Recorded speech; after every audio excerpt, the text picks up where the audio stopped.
So good afternoon, everyone, and welcome to this 13th session of the course. 13th, if you realize 13th is the midway mark. Today we complete almost half the course there.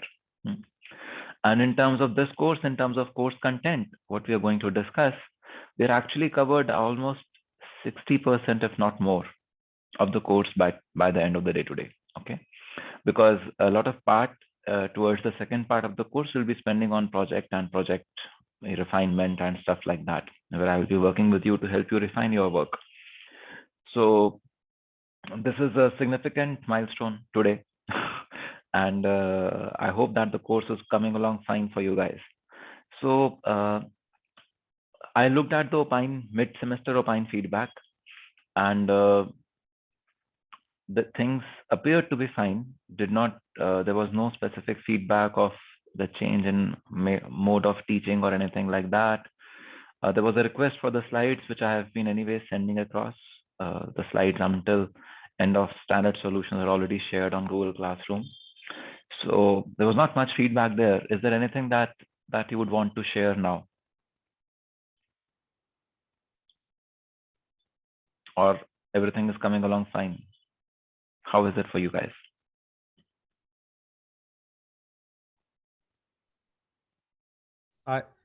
I have one feedback I can share. Yes, Amit. So it's not really about the course content per se, but it's about the project that we're trying to do.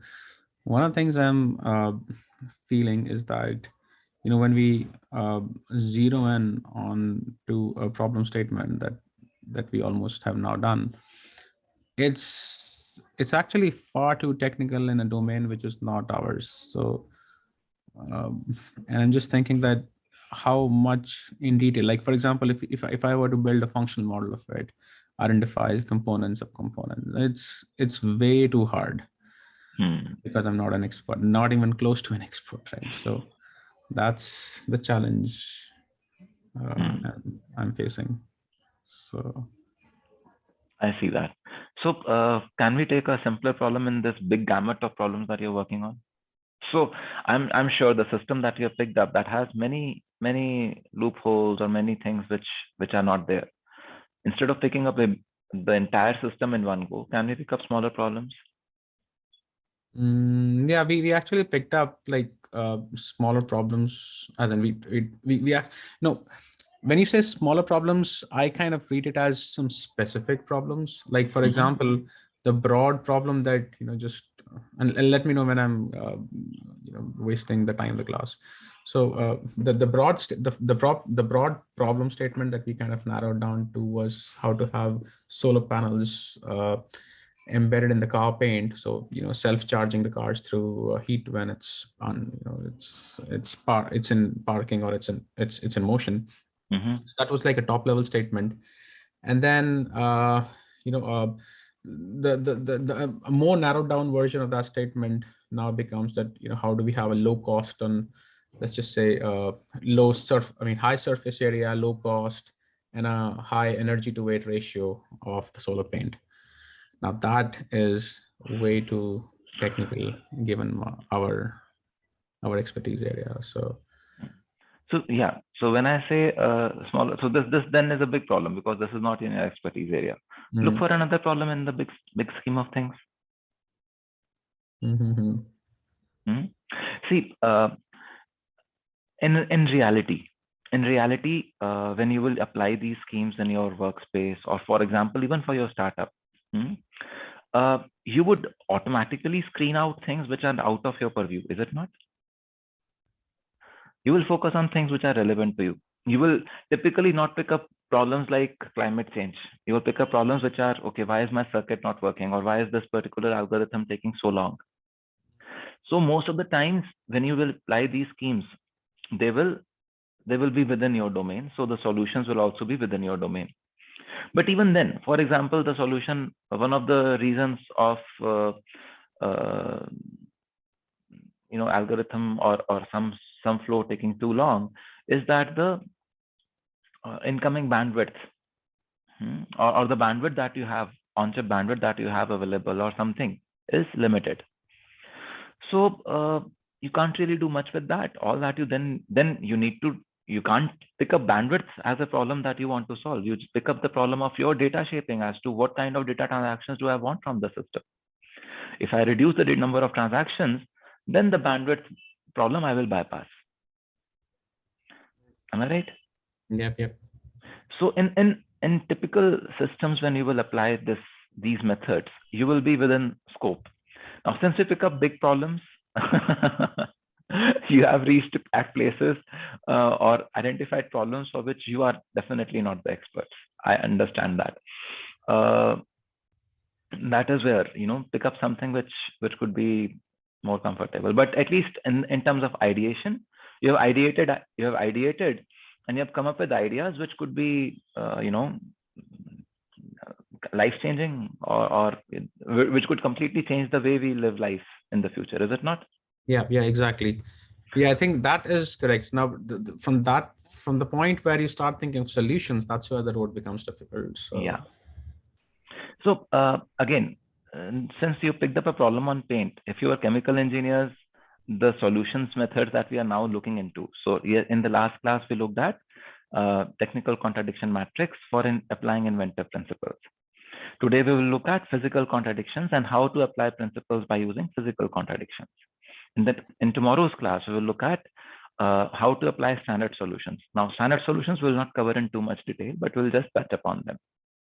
So now we are in the solution finding stage.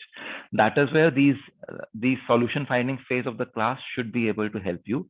But even then, for finding solutions to technical problems, you need to have a technical know-how to be able to utilize these principles. Is it not? Yeah, absolutely. So I would say identify another problem which is within your domain of expertise, or even if not really in domain of expertise, at least something for which you can get right off the shelf components or right off the shelf solutions, so that you could do feature transfer or something like function oriented search. Yeah. Like, yeah, I mean, what I was thinking was like our problem is more of EVs, and there few people in the class talking about the tractors. And I mean, I'm the kind of problems we were discussing, I'm almost sure that none of us have the expertise to solve those problems. So no, okay. So when it was about redesigning the blade of the tractor, the harvesting blade, I think that is a problem our students can solve, Amit. We have a lot of design students in our group, and if the design students simply look at the product, they can actually redesign it at almost no cost. So that is not an untenable problem for this group. But when we come to EVs, then we're talking about chemistry and chemical technology also. At IIIT, we do not have those streams. If I would be running this course at, say, IIT, probably we would have solutions there. Because we are making mixed groups. So there would be at least 1 or 2 people from the design group, design background in the teams. They should be able to solve it. They are not untenable. But the problem that you have picked up, that requires surface chemistry and thin, manufacturing of thin oxides, thin films, and so on. So that is where this is slightly off. Okay. So then, if I understand correctly, your suggestion is to pick up something. So just park the understanding that we have, and in building the problem statement, and and then now move on to something which we have the technical capability to solve. Yeah, otherwise solutions wale part ko aap apply nahi kar paoge. You will not be able to apply the solutions wala part. Okay, got it. Cool, thank you. So there is a reason why we went through that phase, because we wanted to identify problems and we wanted to identify some solutions, some directions. Now we've done that. Now for further part, let us pick up something which we can really do something about. Got it. Okay, that helps. So from amongst us, there are people who've picked up ideas on apps and stuff like that, entrepreneurship ideas around those. They may still be valid and they can still go ahead. For exact product ideas like yours, some retuning at this stage. Yeah, got it. Thank you. But for the mid-semester presentation that you are supposed to make next Tuesday, you can still present all the work that you've done till now, and towards the last 1-2 slides, you can simply talk about the new problem statement that you're working on. Oh, lovely. Thank you. Okay. So The presentation is not just about the pitch. This presentation is about what you have learned till now. Learned and applied. Okay. Yeah, got it. Okay. Thanks, Yeah. Ravi. Anything else? Any other feedback? Any other challenge that you're facing?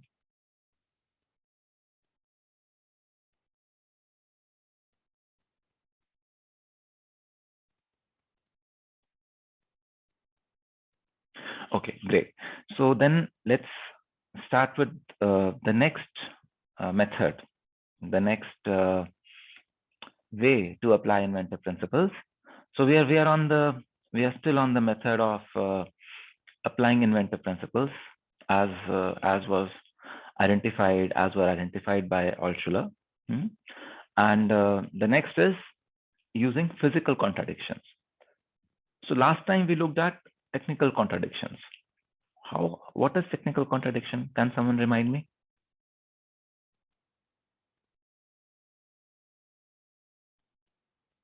What is a technical contradiction? So can I give an example? Yeah. So technical contradiction, let us say in op-amp can be like voltage gain bandwidth. Like let us say I want to improve, gain bandwidth, like which is constant op-amp. So let's say I want to increase gain, so bandwidth will be decreased. If I want to improve bandwidth, gain will be decreased. So it is a kind of trade-off in between the two.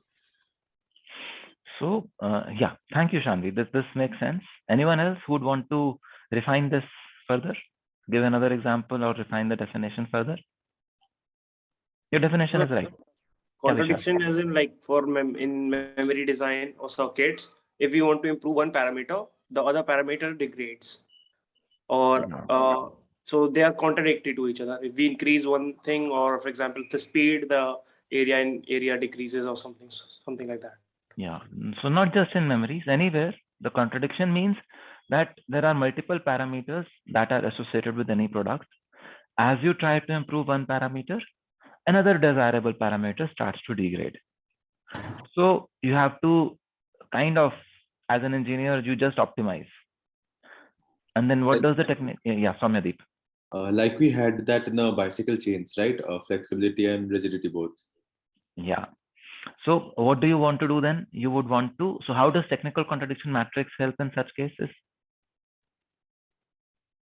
What does it do?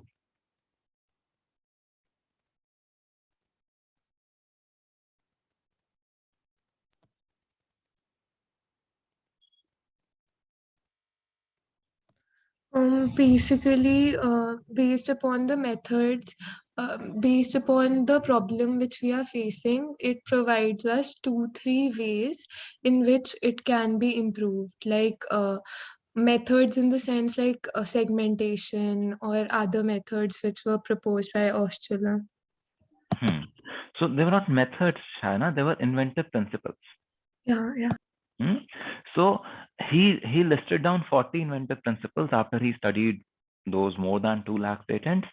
And of those 40 inventive principles, which were most commonly applied to solve this kind of a contradiction? That is what he lists down.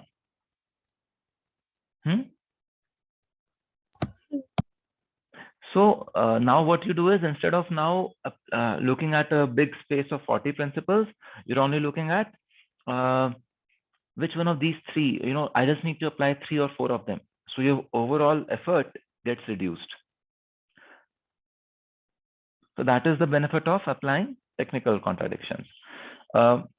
Is using technical contradiction matrix easy or difficult?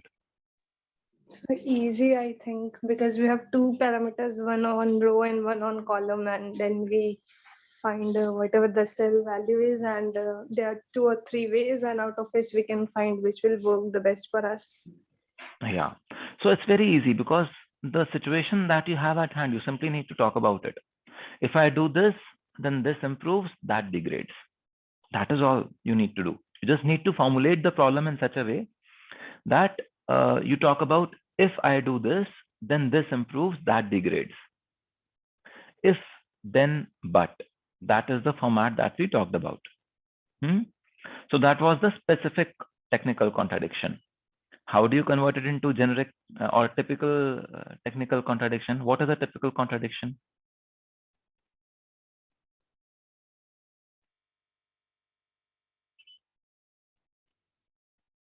Mm-hmm.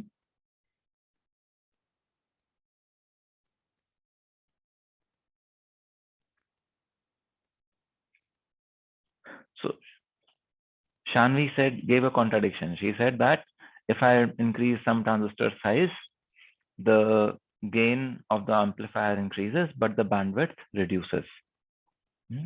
This is a specific contradiction. How do you convert it into a typical contradiction? What is the difference between this specific contradiction and the typical contradiction? Sir, one contradiction, like we are talking in general that when gain increases, bandwidth decreases and vice versa. Specific contradiction is in a particular case. Let us say that I'm using this particular circuit and in this I see that kind of trade-off. So is it like that? So gain and bandwidth is a specific contradiction. What would be the typical contradiction associated with this?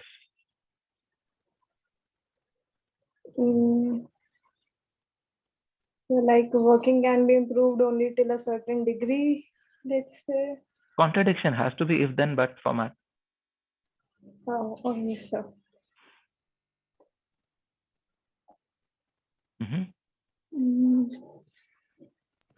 What would you do? Yes, Shaina. So basically formulating it in the form of like the general cases like stability, in terms of stability or Talking of it in terms of the generic parameters, the 39 parameters that Alschuler had listed, so that you could directly go to the technical contradiction matrix and apply it. So until your if then but statement does not contain like the then and but thing, they're talking about the generic parameters for which the matrix is available. You are in a specific matrix. So gain, bandwidth, are they the parameters on the x and y axis? No. So you convert that gain and bandwidth into something which is one amongst those. And then it becomes a generic contradiction. So do you realize that your specific contradiction can be converted into more than one generic contradictions? Is it possible? Yes, sir, I think. Because you're laddering up, you're going up the level of abstraction. You could go in this direction, you could go in the other direction also. Yes. And do you also realize that many specific contradictions may have the same generic contradiction? Yes, sir. Yes, sir. So for your for your specific contradiction, there could be 2 or 3 different ways, and therefore in total you may want to apply 6 or 7 inventive principles. You may end up applying 6 to 7 inventive principles to solve the problem at hand. Okay. Any questions still here? This was what we did in the last class.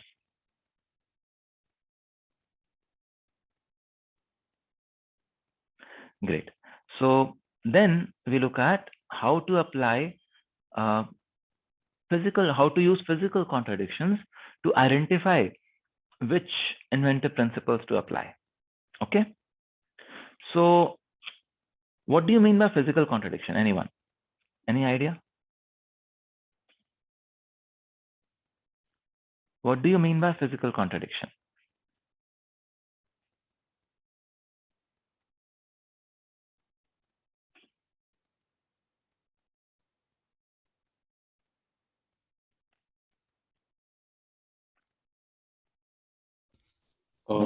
Physical parameters like weight, volume. Like when they have opposite properties for the 2 parameters involved. 2 parameters involved. Like if they have a technical contradiction and if they have exactly 2 opposite properties involved in that technical contradiction to simultaneously, like we have to simultaneously improve exactly opposite two properties, then that's a physical contradiction.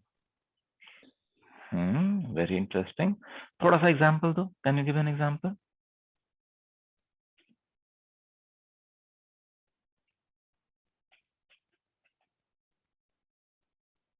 So you're right, but not fully there yet. So that is why I just want to have an example.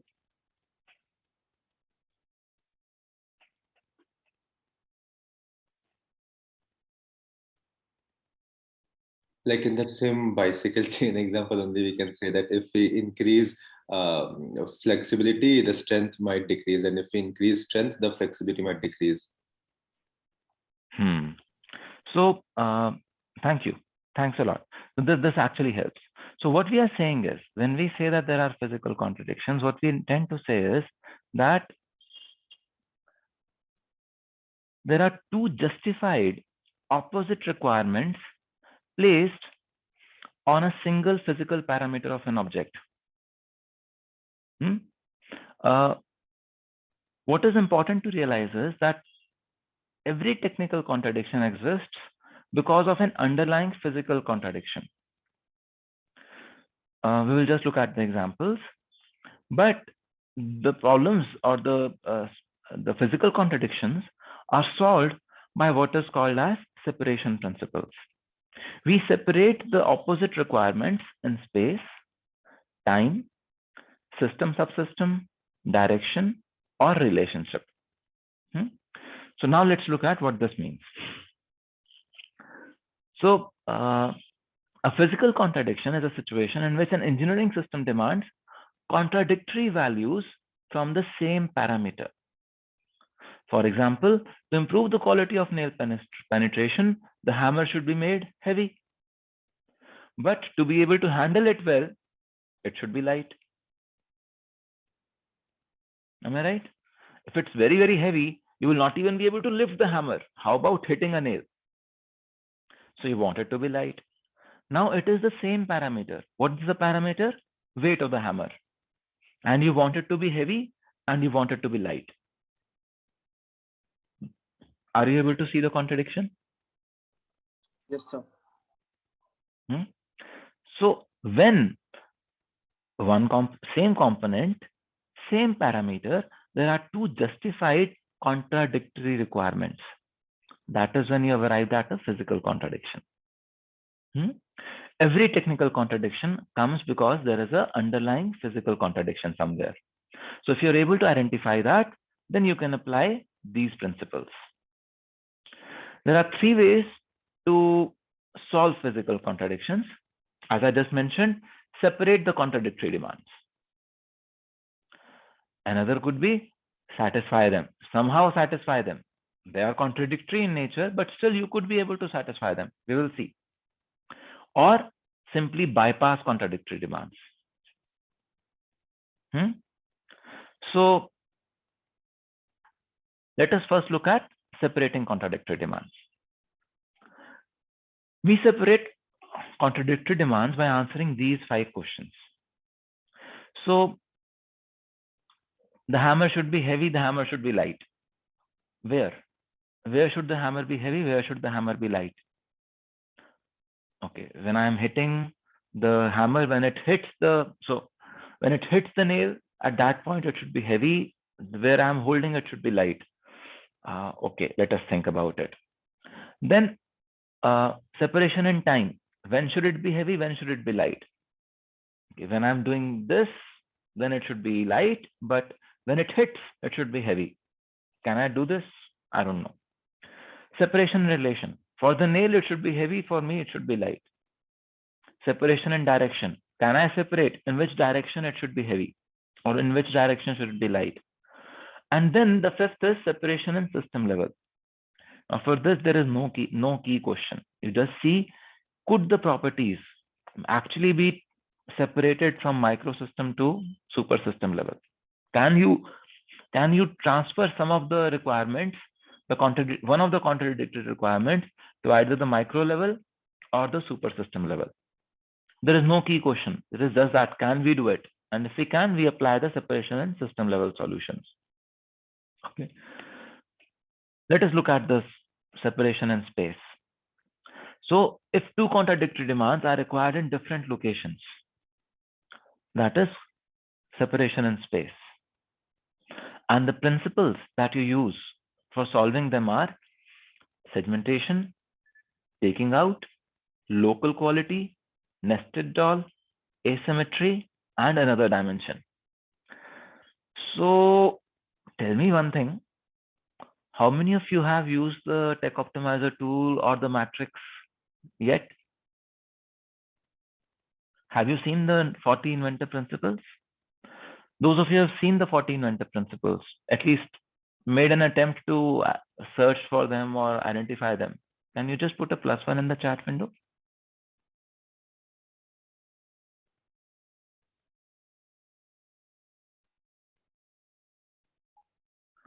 Okay, I get that. Thank you. Others have not yet even opened the tech optimizer tool, it seems. So how many of you have installed that, opened the tech optimizer tool and experimented with it? Can you put a +5 in the chat window?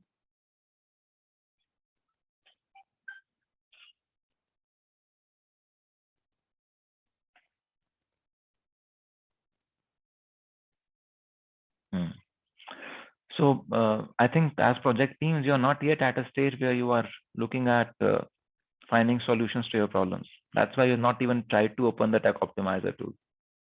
Tech optimizer tool has this contradiction matrix already inbuilt there. It has methods to make your function diagrams very quickly, function models very quickly. It also guides you as to, in terms of value, which ones to trim, which components to trim, and which components are worthy of trimming, and so on. So I would again strongly recommend that please open it. Otherwise, next week we have the final or the midterm presentation. How will you handle that? You will have to show something there. Please do that. So these are the principles which are used to solve the contradiction by using separation in space. Then separation in time, where we say that the contradictory demands are required at different times. Can you? So okay, before that, do you remember we worked on an example for separation principles when I was introducing TRIZ? What example was that?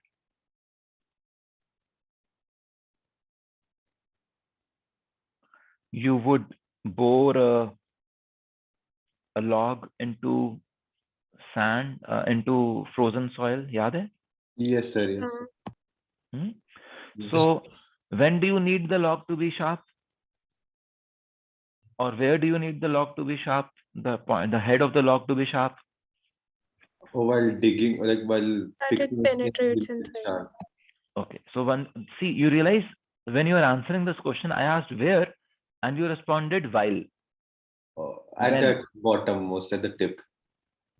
Yeah. No. So what does it mean? This means that the principle that you should apply is separation in time, not the separation in space.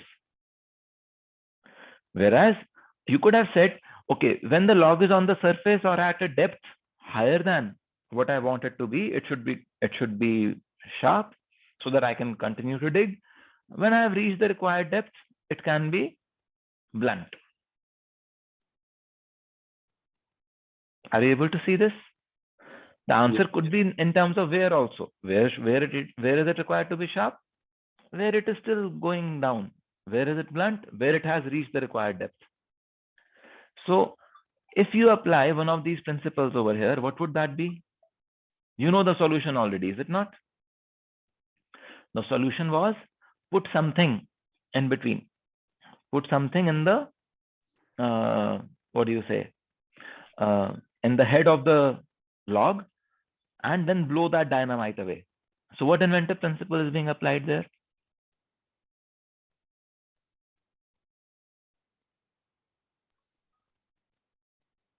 Nested dolls. Nested doll. That you are applying the nested doll principle, that there is something nested inside your material and you use it then. Okay?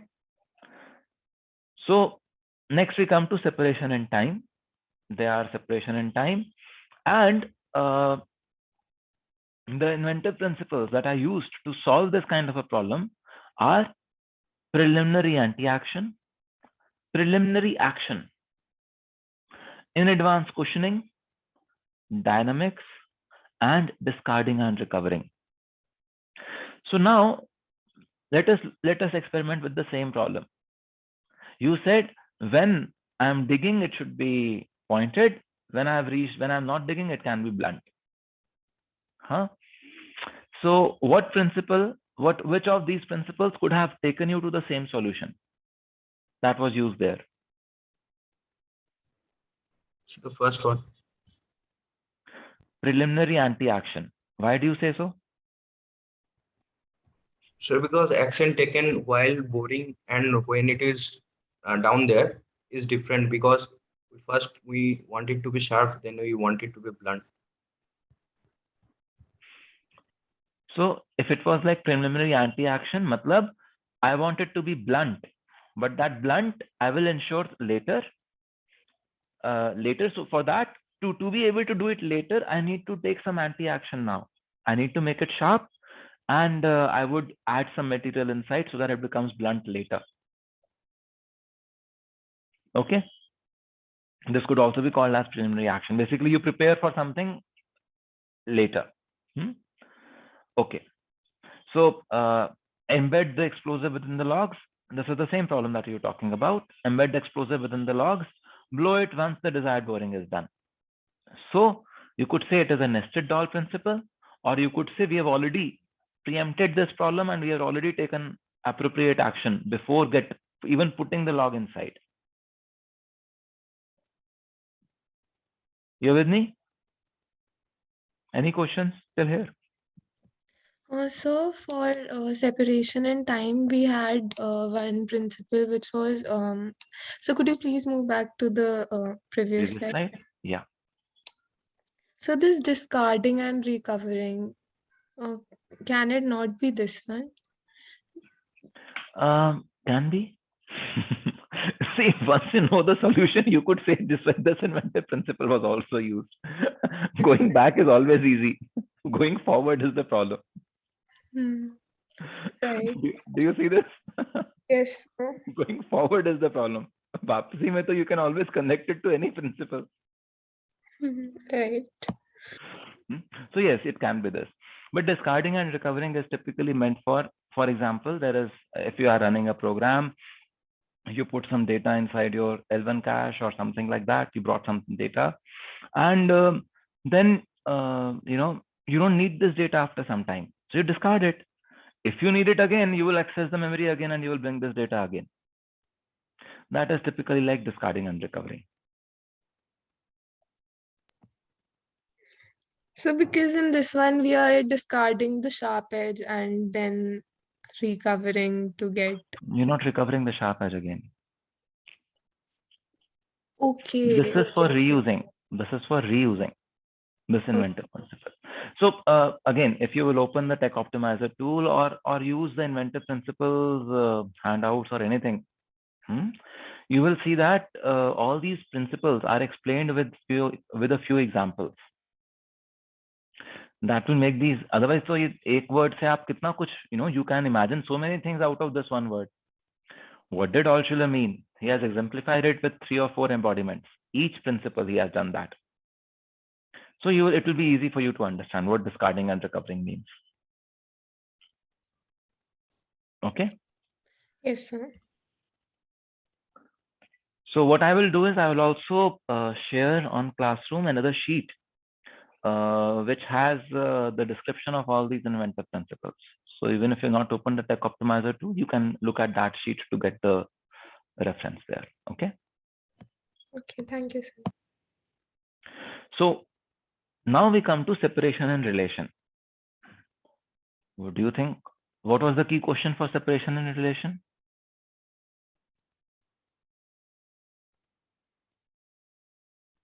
What was the question? Separation and relation? Abhi to kara.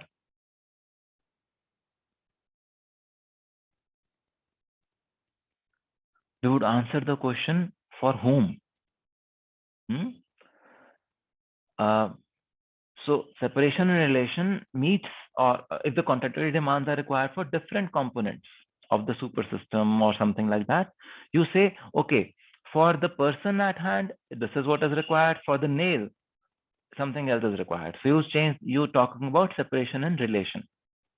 And the principles that are commonly used to solve physical contradictions by separation and relation are local quality, or moving to another dimension, or periodic action, or using porous materials, bringing about color changes, using composite materials.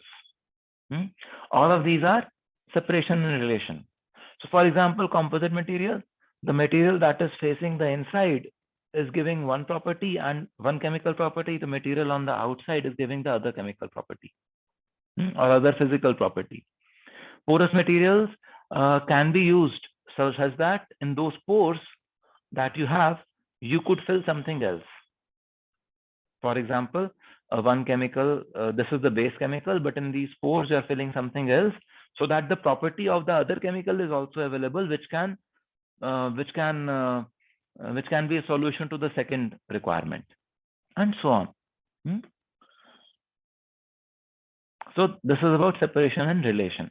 An example of this is also we discussed the changing color was thing that we had discussed in the previous session also. When you're driving on dark roads, the cars coming from the other side can actually be a glare and can glare you and can lead to accidents. So you do not want high beam, but you want high beam because you want to drive fast. If you go on low beam, you will not be able to identify pedestrians or animals, and therefore you cannot drive fast. So for the same beam of light, you want it to be high beam and you want it to be low beam. Now, for whom do you want it to be high beam? For whom do you want it to be high beam? The driver coming from, for the pedestrians. Who do you want it to be low beam? For the driver coming on from that side. So, okay, keep the visible range light in low beam and infrared light in high beam, and you will be able to solve the problem. You remember this? So you change the solution, or offered a different solution for different relationships there.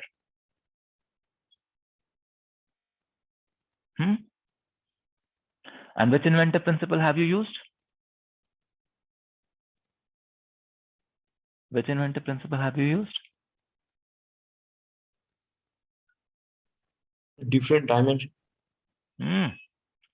Color change. Infrared is infrared color, like still lesser wavelength than red, and visible light is the visible light range. So you're just changing the color.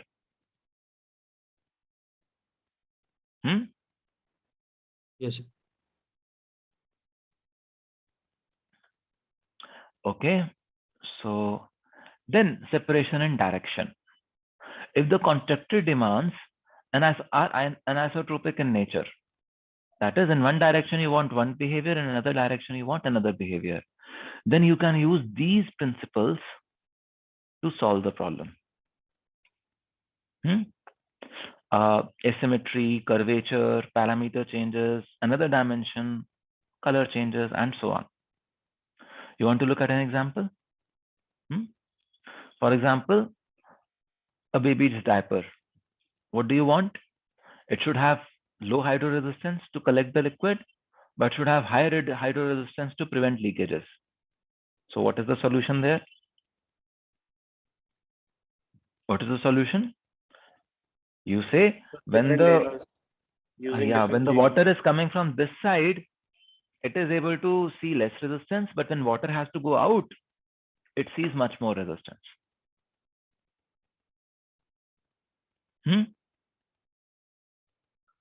So directionality. So a diaper has super absorbent layer, as you rightly said, where breaking this layer would then be very difficult. If something is absorbed, coming out of that would be very difficult. So multiple layers to solve the problem. This all of us have seen. What is this? गुल्लक. गुल्लक. तो इसके अंदर directionality वाली problem solve हो गई है? Yes, sir. It should be Putting easy to put the money LEDs in. It should not be possible to pull it out. Yes, sir. Easily solved here. है ना? If you want to take the money out, you have to break it.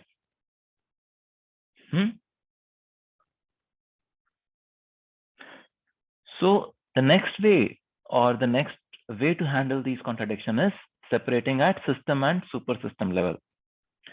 The typical solutions are segmentation, merging, equipotentiality, and homogeneity. And the example, again, as we had seen earlier, was iron is rigid but strong. We need the strength of iron to make a good rope, but I also need that rope to be flexible to run around a gear or a pulley.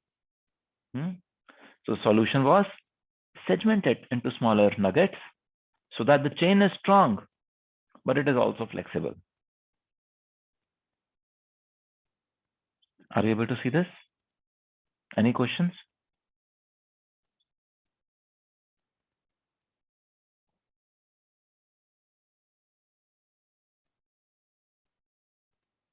Okay.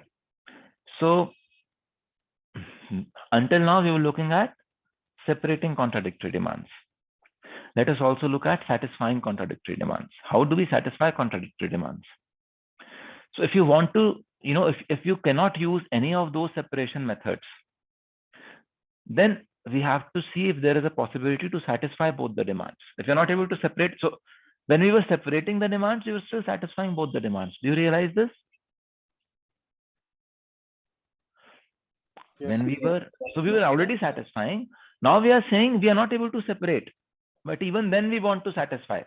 Now let us see which principles are used. If that is what you want to do, then you can use any of these principles over there. The other way around is one of the most powerful principles that personally I have come across. Okay, this, if I have to think the other way around, it really breaks my psychological inertia big time.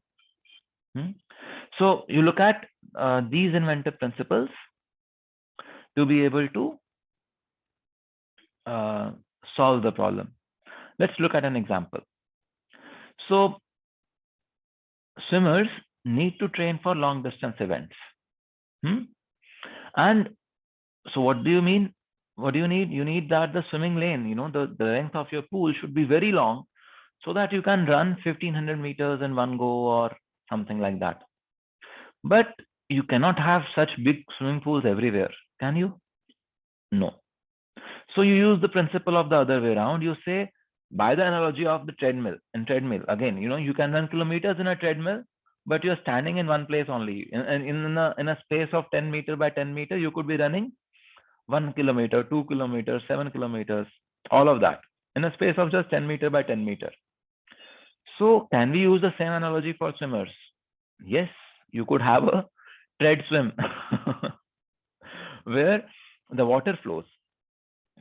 The water is there. There is water which is flowing. So as you swim, you're not really physically moving, but the water is moving forward so that you get the same experience as if you were running or as if you were swimming long distances.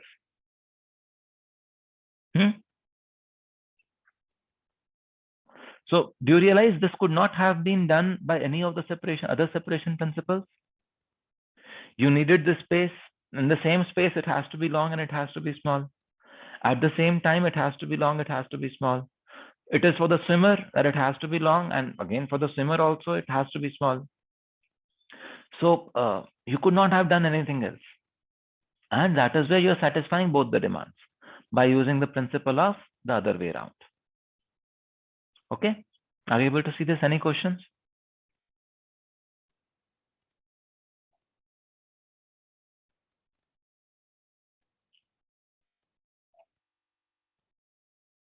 Okay, so let us also look at there are situations where you may need to bypass contradictory demands. How do you do that? Let's see. So if the contradiction cannot be resolved by using separation or by satisfying both the demands, we have to explore if it is possible to bypass the demands.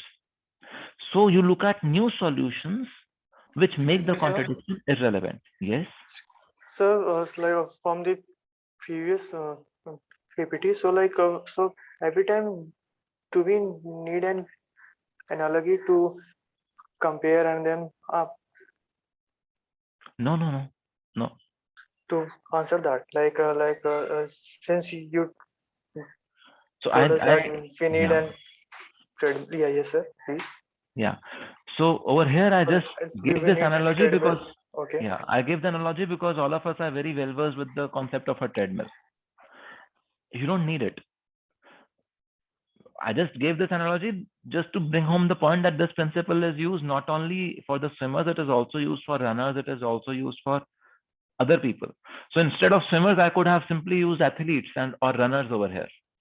I chose to talk about swimmers because I felt that treadmill तो आपको सबको पता है. Swimmers का भी ऐसा कुछ होता है आपको पता नहीं होगा. That was why. Nothing else. I wanted to bring something new to you.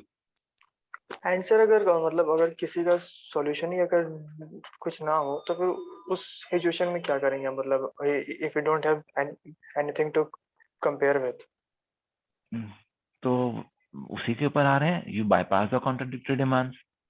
If nothing else, if neither the separation principles work and you're not even able to satisfy both the demands, then you bypass them. You look for new solutions which make the contradiction irrelevant. Okay. Let's take an example. A boat should be thin to be able to move fast so that the drag is lesser in water, and the boat should be wide for balance.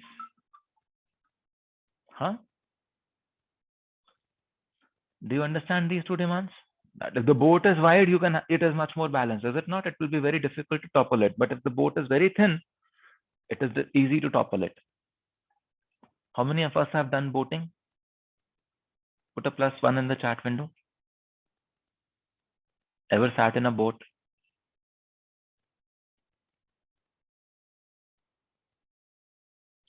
So from your experience, can you say that a very thin boat, it is difficult to balance?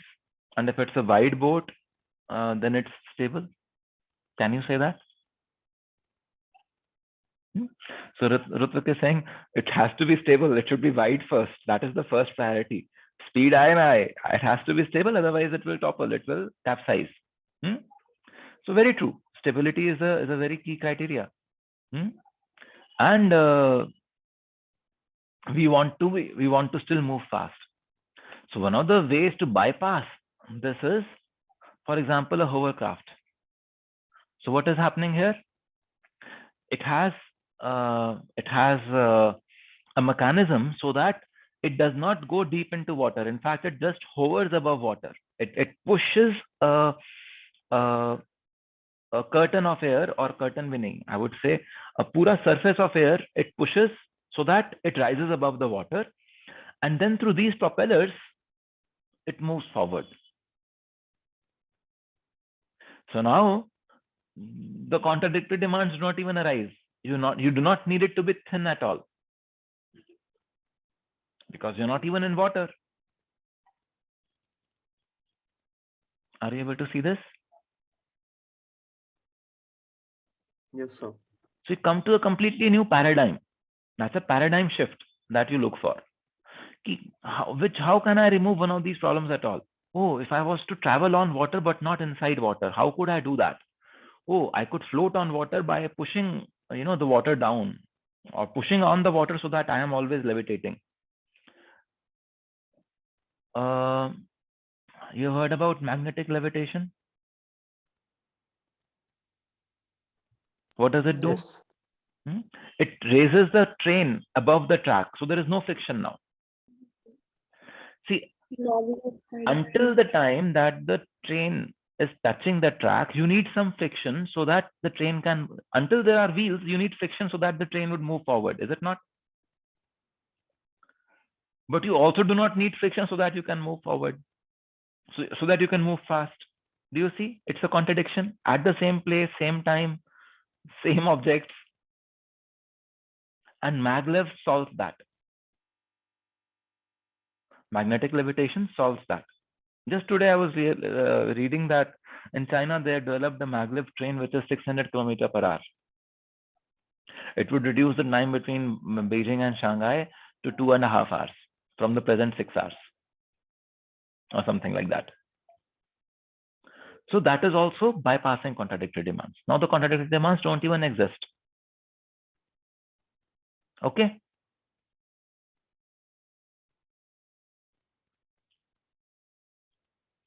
Clear? So there is essentially an algorithm. And the algorithm is, whenever you arrive at a physical contradiction, you go in this sequence. You start with separation in space. Problem is solved. Great. Think of ideas. Not solved. Okay. Go to time. Go to relation. Go to system, subsystem level. Still not solved. Then look if you can satisfy the contradictory demands. Still not solved. Then look at bypassing the contradictory demands. Okay. Do you realize bypassing, why are you putting bypassing the contradictory demands in the end? And why do we not start with that? Because sir, we need to think like in a different paradigm for that. And in the previous cases, we can just like, so it is easier to just find solutions for these separations, space, time, relation, system level, comparatively easier. So talk about frogs. So in that frogs and elephant experiment, were you more of a frog or more of an elephant, or somewhere in between? So I was, I think, around 18 or something. Yeah, so somewhere in between, huh? Yeah. So look at the frogs. They will come up with the levitation, or they will come up with contradictory demands wala solutions very fast. So it's not about difficult to think of a solution there. Something else. Why would you want to keep it in the end only, not in the first?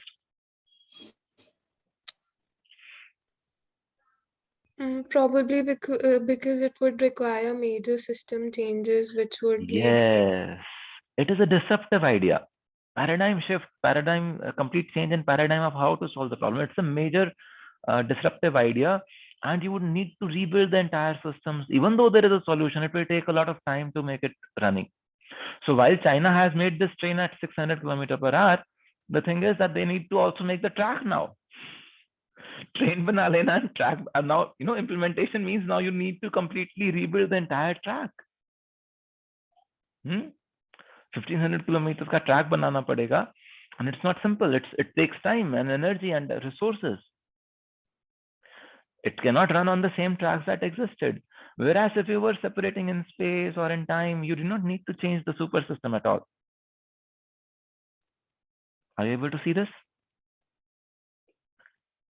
So ideas that would originate from the first 4 or 5 things would be simpler, much easier to implement, much more acceptable.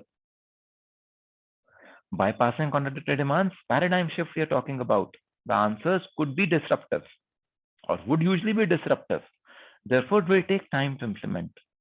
But it will happen. It will happen. No one is saying these are bad ideas. They will happen. But when you are suppose doing a startup, or when you are doing working in a MNC or anywhere, do you want to do R&D while solving a problem? See, you have a problem at hand. Solve it, na? That is the need of the R. R&D, okay. For R&D, generate ideas by using bypassing contradictory demands. But for now, solve the problem. Then we will initiate an R&D project also.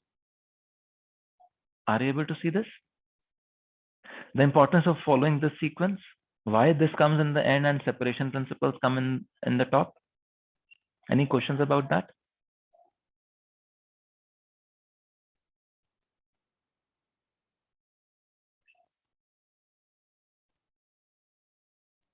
Okay, great. So with that, in fact, okay, so this was the example of the SRAM that we had taken. Do you want me to explain it? Basically the same example that we had in the last class, where we said that if we separated in space and time both, we were able to come up with a solution which was denser and also better in terms of functionality and this. So I have put in this example just to say that you should, as designers, ask questions as, should I separate only in space, or can I separate also in time, or can I separate also in relation, for example? And then as you ask yourself more questions, you may be able to come up with better answers there. Okay. So the most important thing about a physical contradiction is that there are two opposite requirements placed upon a single physical parameter of an object. Single physical parameter of an object could be weight, could be height, could be size, could be anything. Needs to be satisfying two opposite requirements. Should be heavy, should be light, should be tall, should be short, should be huge, should be small. Both are their requirements. Are you able to see this? So let me say there is this, you want a, you're going on a trip and you want to, there are 4 or 5 people, and you want to protect yourself from rain when you are there, but you want to keep yourself, you are going on a trip and it's a adventure trek, and you have only a small 20-liter bag that you can carry with you. You do not want to keep your hands occupied with heavy umbrellas or anything like that. What would you do?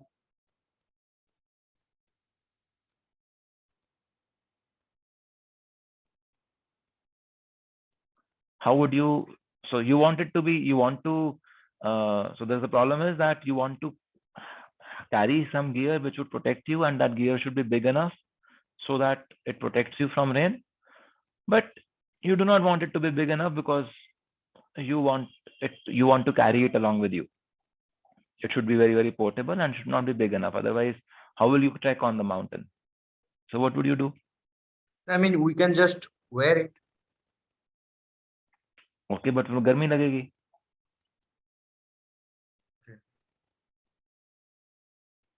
Because I was just thinking of raincoat. Yeah. So wear nahi, I would say you just fold it in such a way, you have it so compact that it can come within a few millimeter cube. You've seen these foldable raincoats by Decathlon? Anyone who has seen those raincoats by Decathlon? No one? So the full raincoat can actually come into a small pouch, which is the size of not even this phone. It is smaller than this phone. Yeah, possibly something like this hard disk, the size of this hard disk.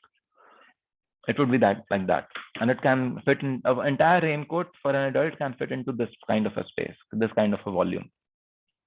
What have they done? They're separated in terms of time. When you need this raincoat, you simply open it. Otherwise, it's small and you've packed it.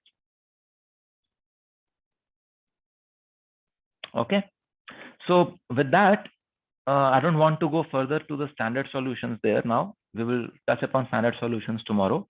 We will now break out into our project teams and work on our projects, try to see and implement these either technical contradiction matrix or physical contradictions to see how we can solve the problems that we have identified.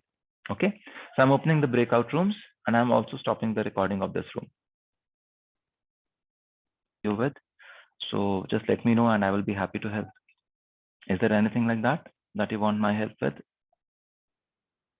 Based out of these breakout rooms? Sir मतलब अगर कोई problem हो जिसका solution है but वो solution हमें पता है कि हमसे सॉल्व नहीं हो पाएगा, तो ऐसी सिचुएशन में क्या करना चाहिए? हमसे सॉल्व नहीं हो पाएगा का मतलब क्या है? मतलब कि मतलब हमसे सॉल्व कि जैसे कि वो इतना टेक्निकली मैच्योर है कि हमने अभी तक उसके बारे में उतना नहीं पढ़ा, तो सो टिपिकली ऐसे केस में जो होता है जब आप एक कंपनी में हैं या आप कहीं पे प्रॉब्लम को सॉल्व कर रहे हैं, so when there is a solution which is complex and there is a solution that exists elsewhere but not exactly in your domain or not exactly in your organization, then what is suggested is to collaborate or to see how you can transfer that function from that particular industry to your industry. Like you remember the example of the nasal filters. We looked at that. Okay, there is a technology to do this, to precipitate particulate matters, and you just understood the physics of it, the principles behind it, and you go by the first principles and you re-implement the same system in the same principle in your system. Okay, so if you do not have that kind of breadth and that kind of leeway to design yet, then I would say then if the scale and size of the system that you have to copy from is big and you are at a very small scale, or there are other limitations, then you have to look for other ideas. So see, in the ideation sessions we generated so many ideas, is it not? Then you look for another solution. But Tris says that if you can, because that method is well proven, it is used across the industry. So if you can, you should try to just do a function oriented search and then feature transfer. Okay.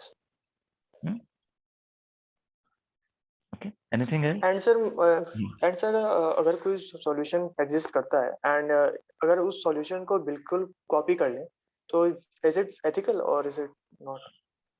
So copy कर ले मतलब अगर किसी और company का है और आपने मतलब कि वो solution किसी और domain में है और मैं उसको अपने domain में copy कर रहा हूँ. Please copy करो, patent करो. अच्छा, okay. Patent भी कर सकते हो आप. Yes. Why just copy? See, that is not in your domain, that is not in your industry.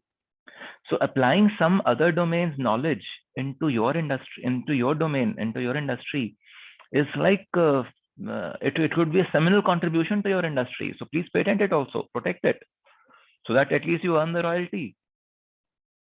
Yes, sir. There's nothing about ethical over here. It's you could see a connect which others have not seen. That is why your industry is struggling, is it not? Yes, sir. So please protect it. Okay, sir. Thank you, sir. Okay. Yeah. Anything else?